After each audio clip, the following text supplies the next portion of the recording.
रमा एक पार्टनर है, उसने एक मशीनरी जिसकी वैल्यू ₹50,000 है, उसको full settlement of a loan, जो कि लोन है उसका है ₹60,000। उसके बदले में फुल सेटलमेंट के तौर पे इसने मशीनरी को टेक ओवर किया है। मशीनरी पहले ही रियलाइजेशन अकाउंट में डाल के क्लोज की जा चुकी है। आपको बताना है कि इस ट्रांजैक्शन का रियलाइजेशन अकाउंट पे क्या इफेक्ट पड़ेगा। क्या वो 60,000 से क्रेडिट होगा, क्या वो 10,000 से क्रेडिट होगा, या वो 50,000 से क्रेडिट होगा, या उस पर कोई इफेक्ट पड़ेगा ही नहीं। ठीक है बच्चों, आगे सुनने पॉइंट।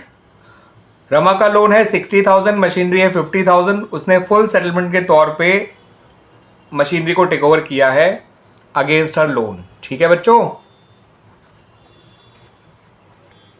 तो बच्चों, जब पार्टनर चाहे कम अमाउंट के एसेट को ही लोन के बदले में टेक ओवर कर रहा है, लेकिन अगर वो उसे फुल सेटलमेंट में टेक ओवर कर रहा है, तो ऐसे में जो एंट्री बनाई जाती है वो उसके लोन के अमाउंट से ही बनाई जाती है।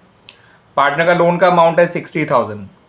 ठीक है बच्चों, भूल जाइए मशीनरी की अमाउंट कम है, लेकिन लोन का अमाउंट 60,000 है और वो सेटलमेंट के तौर पे मशीनरी को ले रहा है, फुल सेटलमेंट के तौर पे। तो अब हम उसे कोई पैसा नहीं देना है।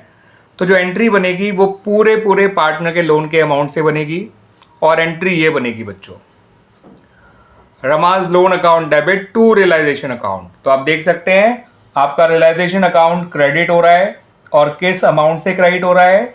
₹60,000 से वो क्रेडिट हो रहा है। ठीक है बच्चों।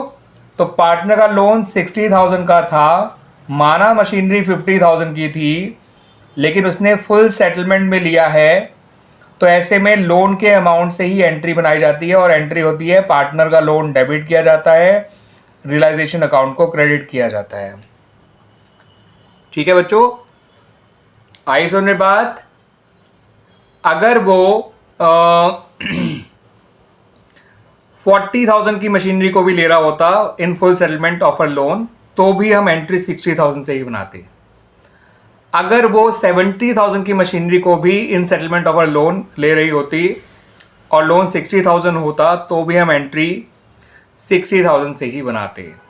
तो पार्टनर किसी एसेट को, चाहे वो ज़्यादा अमाउंट की हो चाहे कम अमाउंट की हो, अगर उसे full settlement of her loan या ऑफिस लोन ले रहा है, तो पार्टनर के लोन के अमाउंट से ही ये फॉलोइंग एंट्री बनाई जाती है, partner loan to realisation account.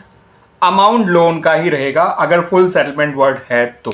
इस बात को याद रख लीजिएगा बच्चों।